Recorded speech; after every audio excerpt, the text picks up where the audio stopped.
Your first look at high school football scores and highlights. This is First Down Friday Night.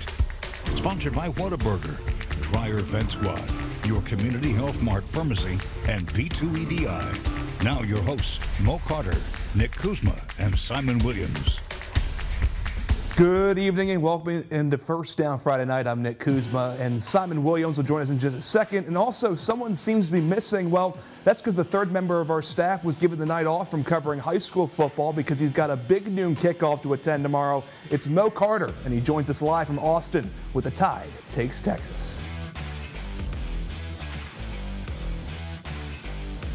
You've, for some reason, not been watching Fox 54 these last couple of days. Yes, I'm here in the state capital of Texas getting ready for Tide Takes Texas. That's Alabama versus the University of Texas. Nick Saban versus Steve Sarkisian, and a whole lot of other storylines. It's been fun so far. I'll have some more storylines coming up later when we bring a little college into this high school show. But right now, you guys go ahead and hook them up with some high school highlights. All right, we're going to get right to those high school highlights, and we start with a 7A matchup that went down in Harvest this evening. Sparkman High School, they filled that place up for their game against Albertville, and the Senators got it started early on their first drive. Josh Ward to Jonathan Rozier at the other side of that rainbow, cash it in for a pot of gold and 6 points. Sparkman led 7-0 after the extra point. They stopped Albertville in the next drive. Got to give some love to the special teams. Christian Burns is there, puts it through the uprights. 3 more points, 10-0 in favor of the Senators. Now we go to the second quarter. Senators in the red zone, knocking again, handed off to Jake Quell-Coleman. He scores. Sparkman goes up 17-0 and never looks back. At the final score, it was 53-0 in favor of Sparkman. Next week, Grissom plays Sparkman. Albertville plays Austin. The James Clemens Jets take on the Huntsville High Panthers at Lewis Crew Stadium at A&M. The Panthers receive the ball with the short return. The offense is then going to start with the ground game. Hand it off. It's going to go an 8-yard pickup for Carlin Long. Then the Panthers passing game gets going with a sizable game by Ryan Huck Hensley, which sets up a 37-yard field goal eventually for Sims Bowman. After all said and done there, Huntsville is going to go up by the score of 3-0. Let's just take a quick look at this field goal. Up and good. Hey, couldn't have done it better myself. Well, couldn't do it at all. The Jets struggle to get things going, forcing a quick 3-and-out, setting up a punt.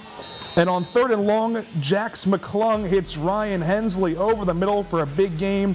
A few plays later, Carlin Long is going to find a hole on the left side. He's going to take it in for the score as Huntsville goes up 10-0 over James Clemens on this very next play. Let's just watch it real quick. It's a beauty, and it is going to be caught. Very nice there. Anyway, James Clemens goes on to win by the final of 27-23. Next week, Huntsville plays Bob Jones. James Clemens is going to play Florence.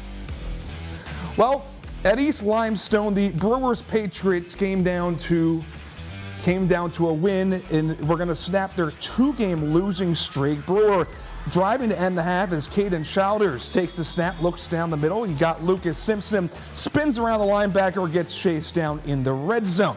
Midway through the third, and Danny Burry, the Wildcat formation, takes the snap, gets the end zone, touchdown Patriots. Everyone's loving it, and now we're going to go to the third quarter as Landon Jake Contrin, he's in the gun. He's going to go play action to the right side, climbs the pocket, takes off the left side. He's got room to run, climbs, dives to the end zone, but is ruled down at the 3-yard line. Fortune Wheeler steps in under center. He's going to take the snap, shoots the CGAT, gets some extra oomph from his guys up front, falls in for the touchdown. That breaks the dry spell from his guys. East Limestone with 5 minutes left in the third quarter. They get on the board 21-7.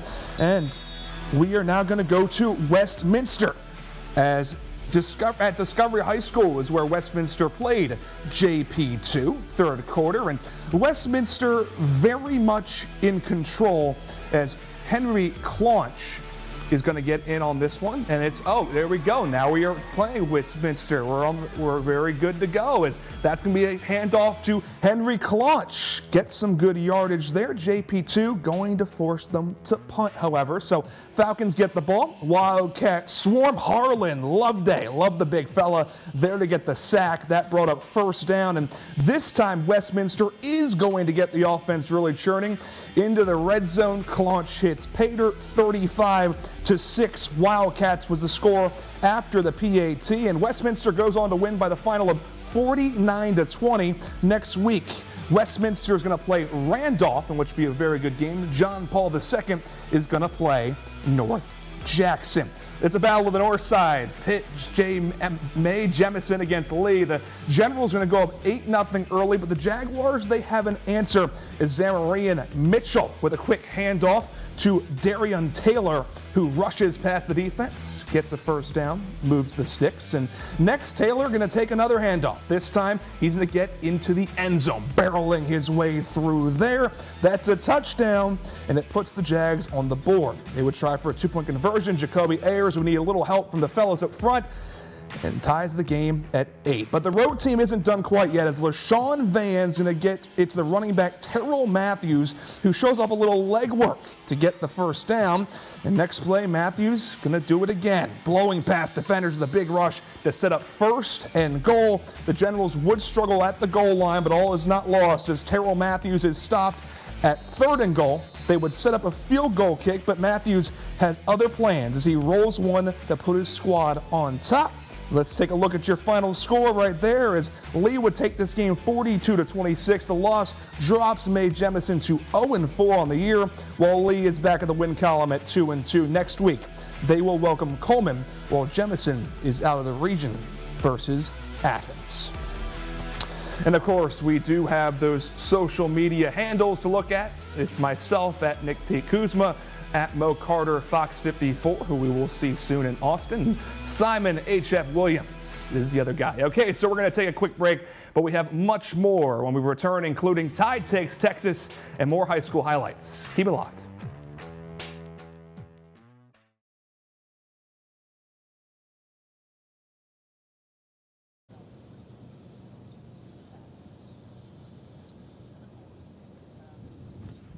Yeah, what's up?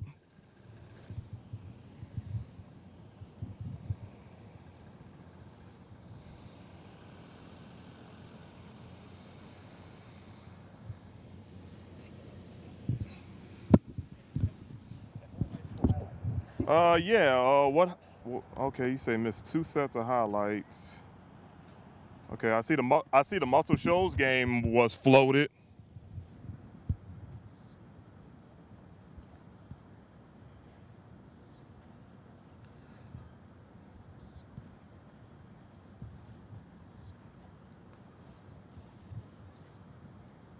I mean, we can, or let me ask you this. What do you think about me just pulling in my college game day package from earlier? All right.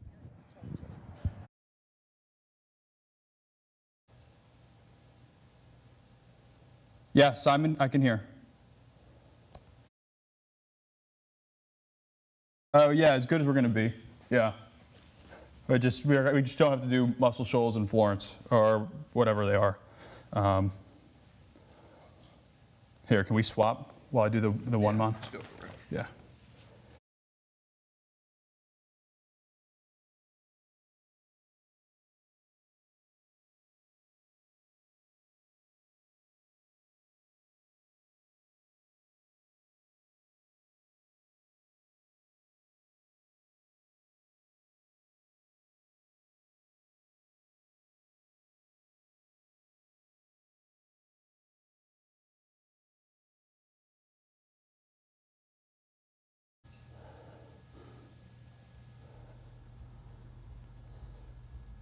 Is that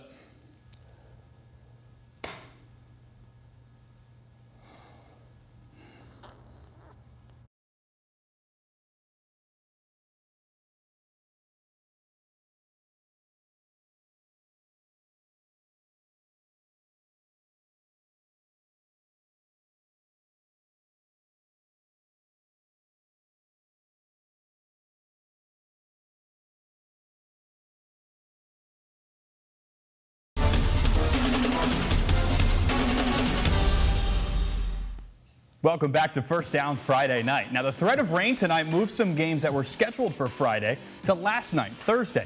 We were lucky because the weather was just gorgeous for some of these games. But for some teams, the results were less than desirable. In Trinity, East Lawrence hosted Deschler, and the Tigers got to work early, scoring twice on their first 2 drives. Now, the defense was strong too, forcing a series of 3-and-outs, as well as good work on special teams like this play here. Good coverage wrapping up the return man.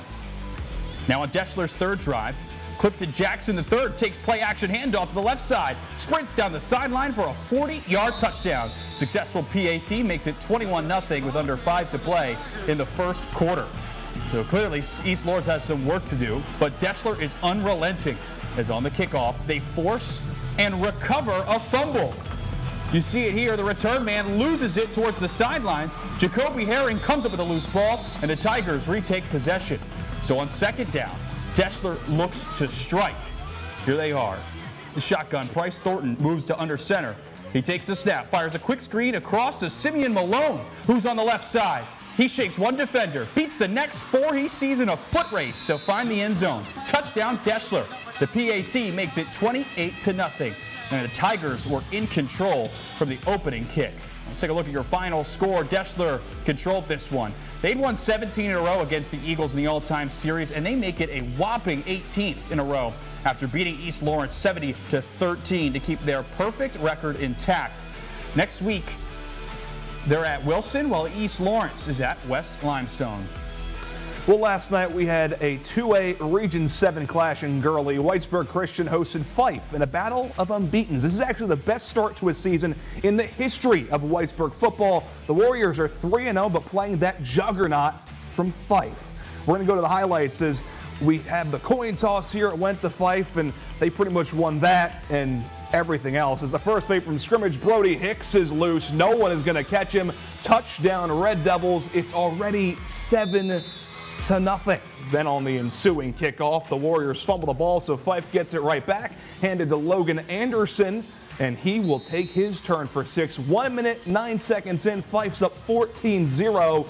But hey, here comes Whitesburg. A little offensive momentum. Caleb Robinson hits Thomas Harmon for a gain of 13. The Warriors will have to punt, though, and Fife is going to score, get an interception, then does this. A rare pass as Blake Dobbins drops back, hits wide open receiver Lawrence Blackwell, tackled in the end zone. The Red Devils led 35-0 at the end of the first quarter. And after everything is said and done, they comfortably roll to a 49-6 victory. Next week, it'll be Section versus Fife as Whitesburg Christian travels east to face North Sand Mountain. Also in Gurley last night, New Hope and Madison County faced off. It was MCHS's homecoming game. 14-0 was the score at halftime, and New Hope will get on the board as Van Mefford heaves it to Javion Barnes. Touchdown. It's 14-7 with 5 to play in the third quarter. It was a second half of penalties, turnovers, punts. You get the picture. About 4 to play, and New Hope in the red zone on 3rd down. QB looks to his right, fires, tipped, incomplete.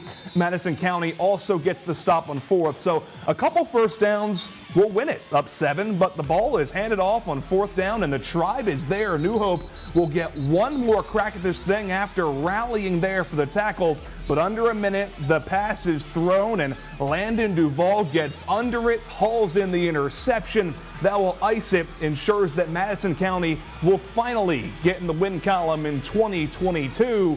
Madison County holds on, wins it 14-7. Next week, the Tigers head to DAR. New Hope takes on Priceville. And Buckhorn takes on the Hazel Green Trojans in the annual Cotton Classic.